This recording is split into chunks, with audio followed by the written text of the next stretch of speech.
frente, né? 2026 tem eleição presidencial, muito provavelmente o Lula concorra, mas existe ainda uma possibilidade bem distante dele não concorrer e, é claro, depois também haverá novas eleições. E aí, quem vai ser o substituto da esquerda, do PT, do presidente Lula? Uma reportagem da Folha fala sobre uma guerra silenciosa, né? Pacto de silêncio, na verdade, sobre pós-Lula e disputa nos bastidores. A gente já tem visto aí, entre ministros, tem uma ala do governo que é mais próxima a Fernando Haddad, outra a Rui Costa. São dois nomes que aparecem como possíveis sucessores, né, assim dizendo, por dizer, né, do presidente Lula, do cargo. Porém, a Gleisi Hoffmann também aparece aí. Eu até ouvi alguns analistas falarem sobre uma terceira possibilidade, né, que o presidente Lula pode testar. Enfim, em janeiro, na reunião ministerial, o Lula lembrou incidentes sofridos no ano passado, pane no avião, a queda no banheiro, e aí ele falou sobre a finitude do cargo, da vida também, e sobre a necessidade de pensar no futuro. Embora o presidente tenha dito que só Deus sabe quem vai ser candidato, a afirmação não foi recebida pela equipe como um prenúncio de desistência, mas um incentivo para que seus ministros trabalhem mais, seja pelo sucesso do governo ou até mesmo por uma oportunidade pessoal. Dentro dessa estratégia, repetem que Lula é a única alternativa da esquerda para 2026. Apesar disso, aliados do presidente travam uma disputa nos bastidores para viabilizar herdeiros desse legado, especialmente no momento de fragilidade do Haddad, o ministro da Fazenda. Bom, Isabela, os nomes, né, do PT, da esquerda, para uma eventual sucessão de Lula, se não em 2026, em 2030. Como é que você vê isso, né? E quão aberto está esse caminho também, né? É importante também que seja dada a oportunidade, né, para que nomes sejam testados, pelo menos até lá.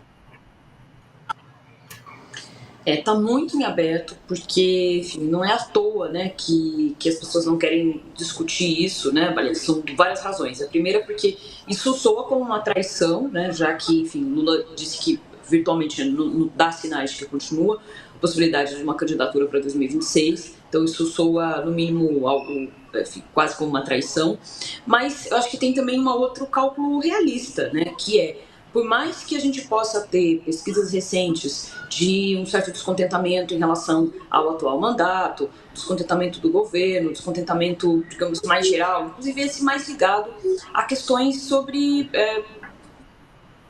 custo de vida, né, relacionados a custo dos alimentos, como a gente comentou aqui. Então, ou seja, não é uma posição que ela é, digamos, ideológica, né, de parte da população dizendo, não votaria no Lula novamente por uma questão, enfim, ideológica, mas sim por um descontentamento de gestão.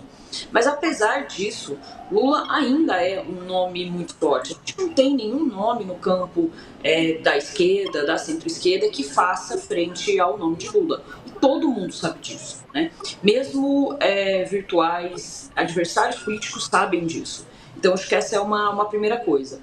Agora, existe também uma pressão, além de uma disputa, digamos que seria interna ao partido, e essas disputas não é só pelo nome, né? É uma disputa em termos de visão, né, do partido, que basicamente está numa bifurcação que é se alinhar um pouco mais ao centro ou tentar voltar às suas raízes e a se alinhar um pouco mais à esquerda. Basicamente é isso que está em questão. Mas tem também uma possibilidade, e alguns nomes que aparecem, que estão fora do Partido dos Trabalhadores. Então a gente tem basicamente duas disputas que a gente pode mapear. Uma disputa que é interna ao partido, com nomes que virtualmente compõem o atual governo, e aí nomes que poderiam ser de dentro do Partido dos Trabalhadores, mas a gente também tem nomes da esquerda que estariam fora, pelo menos a princípio, do Partido dos Trabalhadores. É o caso do próprio Guilherme Boulos, né? E a gente tem também um caso que é bem atípico, né, se a gente for pensar, que é a possibilidade, né, a gente não sabe quanto isso é realista ou não, mas existe no horizonte uma possibilidade de que, dependendo do cenário, o atual ministro da Suprema Corte, Flávio Dino, abandone a corte para concorrer em 2026 ou 2030. O que é um cenário bem atípico, né, se a gente for pensar, e relativamente arriscado de alguém sair da Suprema Corte para concorrer à presidência. Mas, ou seja, a gente está falando então de disputas que elas não estão se dando só dentro do Partido dos Trabalhadores, mas elas estão se dando no campo da esquerda e da centro-esquerda também. Perfeito. Ronilson. Eu vou nesse complemento aí, primeiro pegando o gancho da da Isabela, no sentido de que não é à toa, né, do Lula ser esse candidato. Acho que a gente precisa entender o seguinte, desde o projeto de redemocratização do Brasil, gente, o Lula é uma opção desde do final da década de 80, desde 89. O Lula é uma opção. Ele é uma opção até hoje. Isso não é uma coisa trivial, isso não é uma coisa sazonal que aparece no meio do tempo. Ganhando ou perdendo, e ele perdeu algumas e ganhou sequencialmente outras, ele está no imaginário coletivo. O Brasil é muito grande, o Brasil é muito grande. Mesmo que a gente tenha essa ideia do...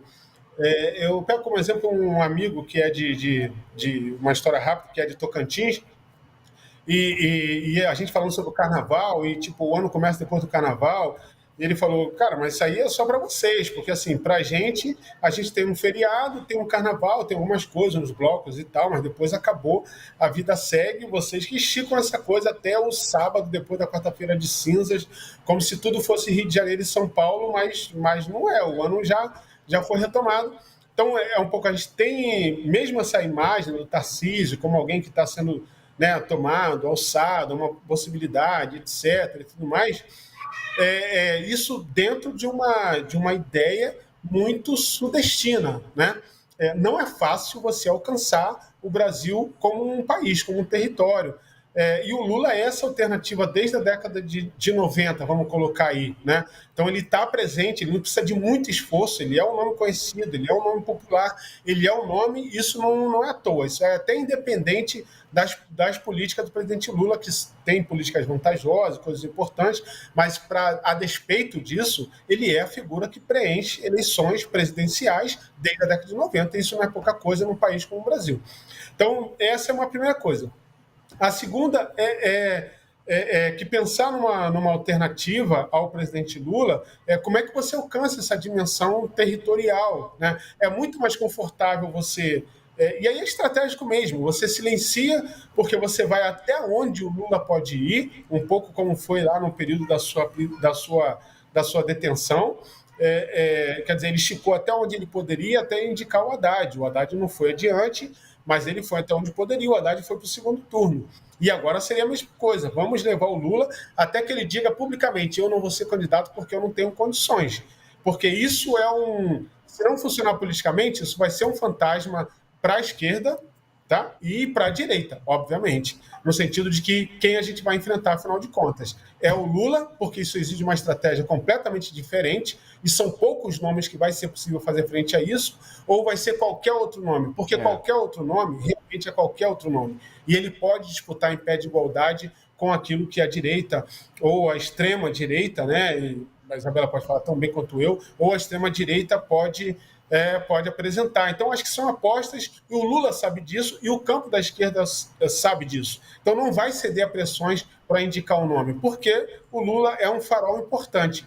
É melhor deixar a incógnita agora e o Lula ser o farol do que apostar no nome, publicizar um nome que está sendo investido e apresentar uma fragilidade do campo progressista com relação ao enfrentamento da direita em 2026. Com certeza esse assunto vai ser pauta para muitas discussões daqui para frente. Ronilson Pacheco, obrigado pela participação, meu amigo. Um abraço, bom fim de domingo. Eu que agradeço, obrigado, Diego, obrigado, Isabela, bom dividir com vocês. Bom restante de domingo para nós e boa semana, obviamente. É isso aí, Isabela. Valeu, obrigado, viu? Beijo para você, bom fim de domingo, boa semana. Valeu, Isabela.